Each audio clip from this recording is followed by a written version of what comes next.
என்னுடைய கலையுக அண்ணா கமல்ஹாசன் அவர்களே, நான் அதிசய மனிதர்களை நான் வந்து புராணத்தில் படிச்சிருக்கேன், இதிகாசத்தில் படிச்சிருக்கேன்.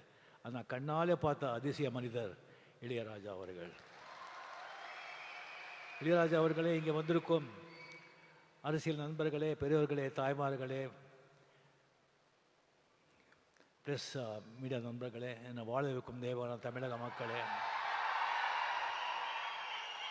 இங்கே நான் சாமியான் கூப்பிட்ட இளையராஜா அவர்களை வந்து இவரை பற்றி பேசணும்னு சொன்னால் நிறைய பேசலாம். ஆனால் ஒரு நேரம் கருதி சிஎம் அவர்களுடைய நேரம் அது ரொம்ப நான் எடுத்துக்கக்கூடாது.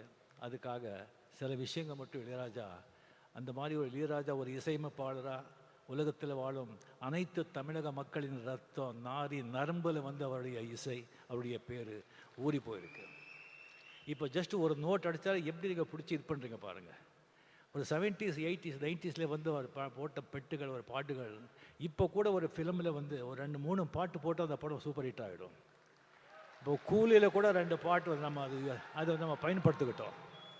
ஸோ அந்த மாதிரி ஒரு அந்த அவர் இசையமைப்பாளர் இளையராஜா அவர்கள் பற்றி எல்லாருக்கும் தெரியும். அதை விட ஜாஸ்தி ஒரு மனிதனாக வந்து பெரிய மாமனிதனாக நான் வந்து அவரை நான் பார்த்துருக்கேன்.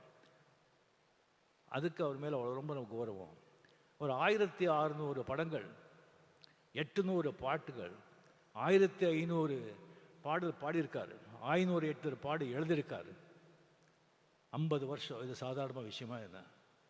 சரி, அவரை வந்துட்டு நான் பல விதங்களில் 50 வருஷத்தில் வந்து பல நேரங்களை சந்திச்சிருக்கேன். ஃபஸ்ட்டு நான் பார்த்த 74 வந்து ஜிகே வெங்கடேஷ் கிட்ட ரெசிடெண்ட்டாக இருக்கும்போது, நான் ஃபிலிம் இன்ஸ்டியூட்டில் படிக்கும்போது அந்த ஸ்டுடியோ ரவுண்ட் போகும்போது பார்த்தேன்.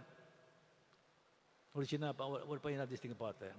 அதுக்கப்புறம் புவனாவரி கேள்விக்குறியில் வந்துட்டு ஒரு இளைஞன் இளையராஜா இன்சர்ட் பண்ணி ஒரு நல்ல க்ளீன் ஷேவ் பண்ணி அவரை நான் பார்த்தேன். அதுக்கப்புறம் ஒரு நாள் திடீர்னு பார்க்குறேன், கம்ப்ளீட்டாக வந்து ஒரு வேஷ்டி ஜுப்பா போட்டு ருத்ராட்சை போட்டு முடியெல்லாம் வந்து மொட்டை அடிச்சுட்டு வந்து பொட்டோடு இருக்காங்க. ஒரு பார்த்த உடனே நான் சாமியான்னு கூப்பிட்டேன். இது என்ன சாமியான்னு சொன்னேன். இதுதான் சாமி ஒரிஜினல்னு சொன்னாங்க. அப்போலேருந்து அவர் எப்போவுமே சாமியான்னு நான் கூப்பிடுறேன்.